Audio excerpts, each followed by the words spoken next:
Are you ready? Yes. Then welcome group 2 up on stage.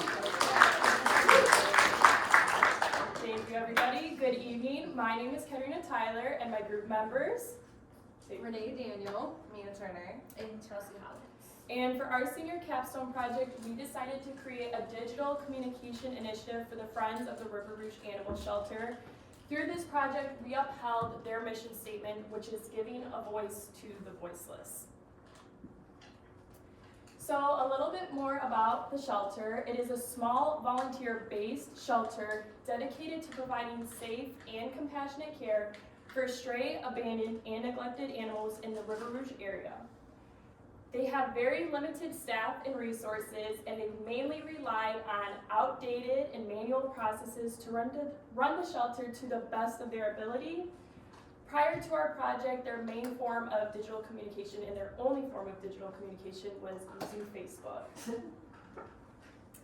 So a little bit more about our project goals. We did have a primary goal of modernizing the shelter's digital communication to increase visibility, improve community engagement, and to reduce and decrease the workloads of the volunteer and directors involved. This is the wonderful director, Patty Trevino. She's been the director of the shelter for about 13 years now, and through our project, we provided her with some support and helped her move forward. And we did that by having some sub-goals of increasing the community awareness and engagement, making the adoption, foster, and volunteer application process easier to not only find, but to access as well. We wanted to improve how adoptable dogs and shelter needs are showcased online, all the stigma around it. We wanted to encourage people to foster and donate, and streamline communication through updated platforms and one unified email.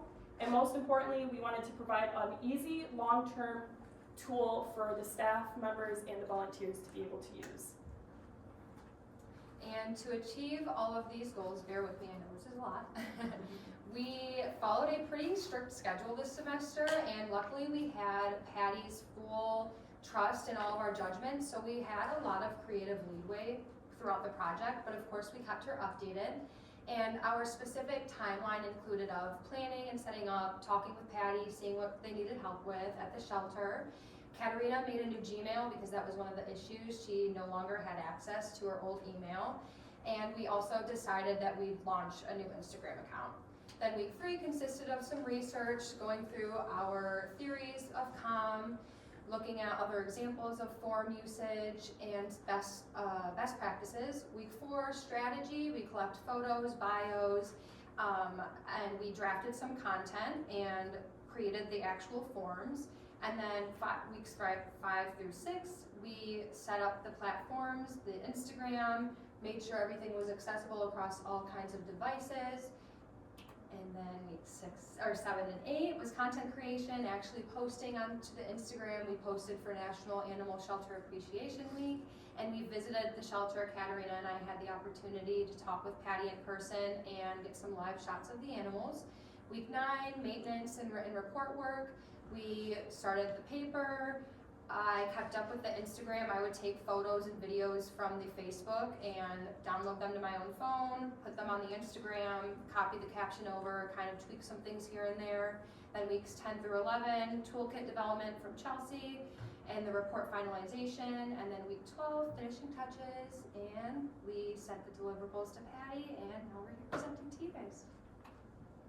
Okay, so our project was grounded in communication theory and some other relevant research that explains how people use media, adopt new tools, and respond to messaging, and that helped us guide our decisions.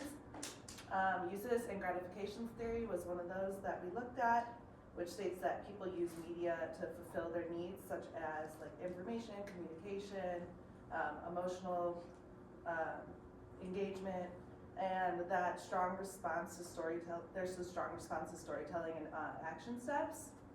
We also looked at diffusion of innovations theory, which explains how tools spread through community. And our strategic and communication and social marketing research found that clear messaging and strong visual branding increase engagement and conversion rates. as well as consistent branding creates trust. And then for our nonprofit communication research, we found that audience engagement went up when tasks are easy and direct, and then reducing steps between seeing posts and taking action increases adoption and donation. So we did digital forms too. This is something that I created for our project. So we created adoption in a foster form and then a volunteer sign-up form. Originally there was like no way for anybody to do this online. You had to go to the shelter to be able to adopt, foster, or volunteer. So I basically researched the most important information that would be helpful for Patty contacting these people and getting this stuff done quick. So we reviewed Great Lakes Bully Brigade and District 5 Animal Allegiance and how they use their forms to see what would probably be the best stuff to include on there. And these are just examples of our forms that are on our link tree.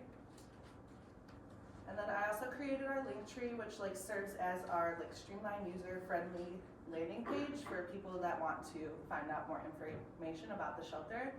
And so you can see we have our TikTok, our Facebook, Instagram, and phone number on there, as well as the 2 forms that I just spoke about.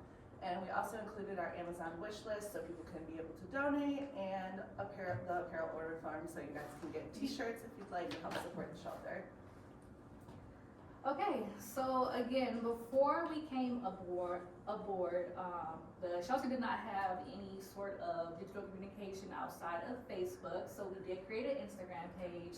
And my role was to come on and create, again, a branded page. I was able to create highlight covers and put useful and good information for people to come on to understand what exactly the River Rouge Animal Shelter is doing. Again, I was able to create an SEO optimized bio, again, for search engine optimization purposes to be able to be found on Google. And again, the focus of the Instagram was just to make sure that the animals were being showcased, any adoptable animals, fostering, donations, and any updates needed to be known. And these were all the posts that we were able to get up during our time of posting. And also, I created a social media toolkit, which would be useful for the shelter to use post the project ending. And it has guidelines for posting on Instagram and Facebook, instructions for getting dual posting on, because that was an issue that we had, getting able to get the content, again, put on after we left, so we had information to be able to dual post. Tips for responding to messages and comments, best practices, a step-by-step guide for updating the forms and link tree, and again, visual branding rules for colors, fonts, and using a logo. And this is an example of the toolkit. Again, it's really easy to follow, and it's going to be a great resource for them to move forward. And lastly for me, the Canva brand kit. We created that embedded in Canva, so when they go in, they'll be able to, again, follow the branding rules and create consistency. I also created 5 pre-made templates, which were the announcements, flyers, volunteer opportunities, and adoptable pet profile, and also a donation awareness flyer. So as far as the project impact goes, just one simple TikTok video that we created.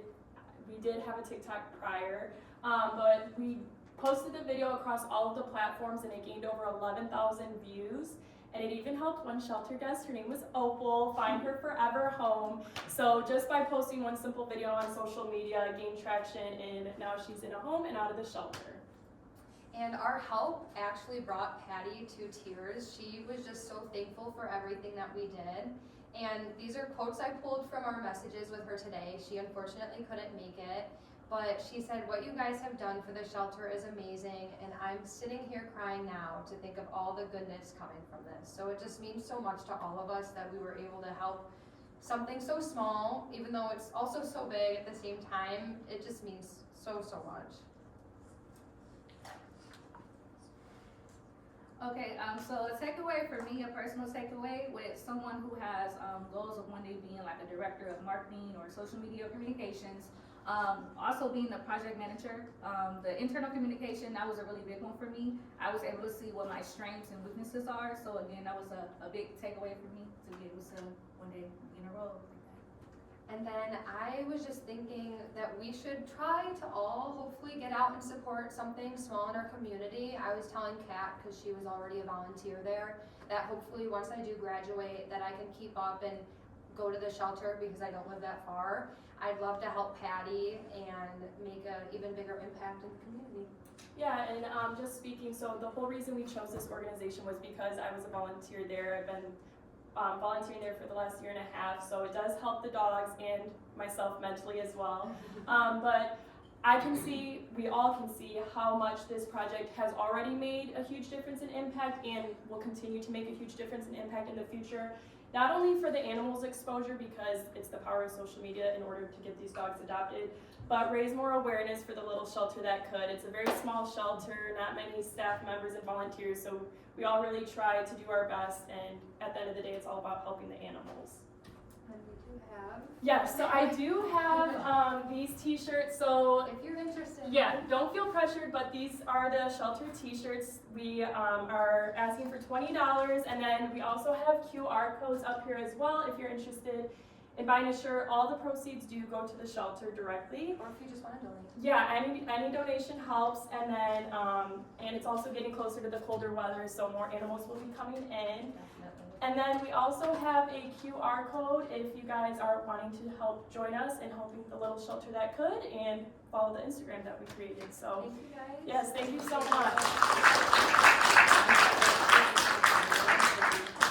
Anyone want to snap this one before they go back to the donation page, in case you want to do that? And with that, questions for this fine too.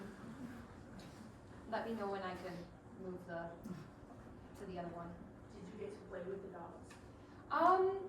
Yes. Kind of, yeah. So as a volunteer, you can do like multiple different things, and just to like raise more awareness. Any local shelter typically does the volunteering base, so you can go and spend time with the dogs personally. I just go in the yard, and like it's their time getting out of their kennels. So rain, snows, like any type of weather, we get them out for like 15 to 20 minutes and just play with them, pet them. But they also, some other shelters do like Dog's Day Out, so you can just take a dog out of the shelter for a couple hours, take him to PetSmart and Home Depot or Home Goods, and just try to socialize them more.